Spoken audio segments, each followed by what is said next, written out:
temps passe, plus en politique, la stratégie de communication semble avoir une importance primordiale. Et c'est pas notre président qui va nous contredire. Parce que c'est notre projet! Ah ouais, tu vois, ça c'est bien, note. On verra plus tard ce qu'on met dedans. Et sur ce point-là, il y a une grosse différence entre le RN et LFI qui m'a interpellé récemment. Stratégie de communication, les idées... Le programme. Ah bah j'ai redéfini la base, hein. Ils ont été obligés de s'adapter les bolosses. LFI, ils inondent les réseaux sociaux, ils balancent tous le maximum de trucs. Tant pis s'il y a plein de conneries dans le lot. Et à l'Assemblée c'est pareil, ça bosse, il y a plein d'amendements, pas toujours réfléchis mais ça bosse. LFI c'est un peu plus on se fait entendre, plus on est entendu. Et le bad buzz, ça reste du buzz. Alors que le RN, c'est plutôt l'inverse. Restons discrets, on aura moins de chances de balancer des conneries. Le RN, c'est plutôt moins on en dit, moins on a de chances de se faire griller avant 2027. Hormis 4 ou 5 qui savent se tenir, la consigne aux autres, c'est obligé, c'est silence radio. Motus et bouche cousue. Non, faut pas que ça se retourne contre nous. Quand on a des candidats qui postent des photos avec des casquettes de sous-officiers nazis, on se dit que c'est peut-être pas plus mal qu'ils prennent pas trop d'initiative. Voire même aucune. Même Jordan Bardella, zéro prise de risque. Il y a que des discours écrits méticuleusement à l'avance. On dirait que moins il sort des sentiers battus, mieux il se porte dans les sondages. Jordan Bardella, un mec sympa, qui dit rarement des conneries. Jordan Bardella, un mec sympa, qui dit rarement des conneries. Donc c'est pour ça, quand je choisis des vidéos que j'illustre dans Paradoxa, quand ça parle politique, il y a plus de chances de tomber sur un Antoine Léaumont ou une Ercilia Soudet de LFI qui balance des conneries à la minute, que sur un membre du RN, finalement, qui produit que dalle. Après, de toute façon, quand tu parles politique, ça tombe quand même 9 fois sur 10 sur la gueule à Macron et sa bande de guignols. Ouais, mais c'est normal, ils sont au pouvoir. Le pouvoir, il prend toujours plus, surtout quand il est mauvais comme ça. Mais j'aimerais bien quand même de temps en temps faire une petite vidéo sur le Rassemblement National. Mais je trouve rien.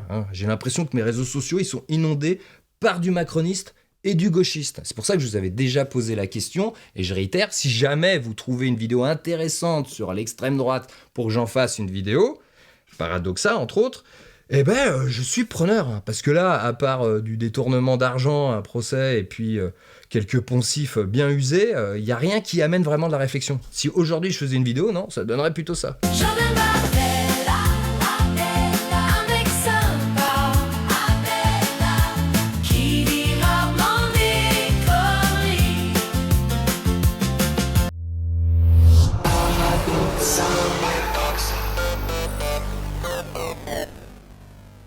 Et je reviens sur les usages à l'intérieur du lycée. Mercredi dernier, Assemblée nationale, débat sur le texte de loi visant l'interdiction des réseaux sociaux pour les moins de 15 ans et tout ce qui gravite autour. À la barre, Antoine Léaumont. Dites-vous que le lycée et l'école d'une manière générale, c'est un lieu dans lequel, normalement, si l'éducation nationale est bien faite, ça suscite de la curiosité, ça suscite de l'envie d'apprendre. C'est en effet le but principal. Malheureusement, il y a quelques lacunes et les dernières mises à jour du système scolaire font qu'on s'éloigne encore un petit peu plus du sésame. Mais bon, c'est pas le sujet de la vidéo. Par exemple, si je vous dis que nous sommes des êtres nictémères, Moi je dis faux. Enfin, en tout cas, faute de français. ça vous donne vachement envie d'aller chercher ce que c'est qu'un être nictémère, non ? Je connaissais déjà, j'ai déjà fait une vidéo dessus il y a quelques années. Un mot compte triple, je vous mettrai le lien à la fin. Mais il m'a quand même donné envie de vérifier s'il balançait bel et bien une connerie. Bah oui, parce que nictémère, c'est un nom masculin. C'est le nictémère. L'adjectif, c'est nictéméral. Donc on devrait dire un être nictéméral. Même si en l'occurrence, on le dit pas vraiment. On parlera plutôt du rythme nictéméral de l'être en question. Nictémère, ça veut dire que nos cycles biologiques sont adaptés au cycle de la lumière. Non, le nictémère, c'est l'unité physiologique de temps d'une durée de 24 heures, comprenant un jour et une nuit. Et en effet, beaucoup d'espèces voient leur cycle biologique s'adapter aux variations de lumière et de température du cycle nictéméral. Même les députés qui font des week-ends chemsex ? Pour eux, on peut parler de troubles du nictémère. Leur rythme circadien n'est pas adapté au rythme nictéméral. La raison pour laquelle vous avez dans cet hémicycle une lumière qui fait une lumière permanente pour qu'on ait l'impression qu'il fait toujours jour. C'est peut-être aussi que la lumière permanente, elle est mieux adaptée pour bosser. Non ? Nictémère, ça veut dire que nos cycles biologiques... Oh, c'est encore plus chiant à regarder. Faudrait de la musique à la limite. Jordan Bardella, un mec sympa, amoureux secrètement d'Antoine Léaumont. Attends, on est en train de créer un monstre. Je pense qu'il faut carrément couper l'électricité et les foutre dans le noir. Y a pas un écolo qui peut proposer ça? Bah voilà, je vous l'ai dit, je vous l'ai expliqué. Mais si je vous l'avais dit sans vous l'expliquer, vous auriez eu envie d'aller chercher sur internet qu'est-ce que c'est, parce que le mot sonne plaisamment à l'oreille. Bon, il s'est dit qu'en mélangeant tout, on aurait peut-être un peu de cohérence. Ah, j'ai mis tout ce qu'il y avait dans le frigo, hein. Je cuisine qu'avec des restes. Mais bon, là, c'est un peu la dèche. Oui, susciter la curiosité, c'est essentiel, mais dans son exemple, on est à l'école. Et je crois qu'on peut faire avec autre chose qu'un téléphone et Internet. Par exemple avec ça. Ah, le petit livre rouge de Mao. Non, un dictionnaire. Ou une encyclopédie. Ou encore mieux, demander au prof qui vient de sortir ce mot. Et communiquer avec un adulte? Non mais t'es plus dans le coup, toi. Même s'il y a sûrement pas besoin. Un bon prof, quand il balance un nouveau mot ou un mot compliqué, il l'explique dans la foulée et il le met en situation. Donc finalement, tu le comprends bien mieux que si t'es en cours du soir avec Antoine Léaumont. Non mais faut vivre avec son temps. Aujourd'hui, c'est smartphone et Internet. Sauf qu'Internet représente bien l'humanité. Il y a autant de bonnes choses que de conneries. Et en recherchant une définition, on peut très bien tomber sur un pauvre type qui a rien compris. Surtout en ce moment. Voilà. Intelligence artificielle, sinon, tu demandes à ChatGPT. C'est pareil, regarde. Qu'est-ce que c'est que des êtres nictémères? Eh ben, il me répond à peu près ce qu'a dit Léaumont, en glissant quelques erreurs, genre faire comme si le rythme nictéméral et le rythme circadien c'était des synonymes, alors que pas du tout. Mais surtout, il voit pas la faute. Trop malin pour ça, comme notre député. Mais comme je suis taquin et moins con qu'Antoine, je lui dis, histoire de l'éduquer, c'est bizarre, mais comme le nictémère c'est un nom, j'aurais plutôt dit des êtres nictéméraux. Et là, d'un coup, bah, il est d'accord avec moi. On devrait dire des êtres nictéméraux, pas des êtres nictémères. C'est un nom masculin. L'adjectif, c'est nictéméral, donc c'est un abus de langage. L'intelligence artificielle, elle s'adapte, et son but, c'est de répondre. Si jamais tu t'exprimes n'importe comment et que tu dis n'importe quoi, elle risque de même pas essayer de te corriger, sauf si tu lui demandes. Si tu lui balances des questions fermées, elle ira dans ton sens. Même si t'es à l'ouest, hein. Tiens, regarde, là, je lui demande, le centre de la Terre plate, c'est bien le pôle Nord? Et globalement, bah, elle me répond oui. Ouais, vous connaissiez, vous vous la pétez, mais c'est pas vrai. Ça se voit que le Léaumont, lui, non, il connaissait pas. Il est trop content d'avoir trouvé ça à l'arrache sur Internet et de s'être planté. Alors que moi, perso, je trouverais ça normal que la plupart des députés connaissent. Ah, Sébastien Delogu, il connaissait nique ta mère, hein. Ça compte? Exiger qu'un prof de maths soit fort en calcul et qu'un médecin connaisse le corps humain sur le bout des doigts, je pense pas que ça soit trop élitiste. Eh ben, j'aimerais qu'un député soit un minimum intelligent et cultivé, vu l'importance de son taf, hein. Sinon, avec quoi il bosse? J'ai un pote au bar et il me disait que s'il pouvait, bah, il voterait bien Sébastien Delogu. Tu sais, parce qu'il nous ressemble et c'est pas une tronche, le mec. Loin de là. Et je lui ai dit, est-ce que tu trouverais ça malin de filer comme responsabilité le fait d'écrire ou de voter des lois à des mecs comme nous?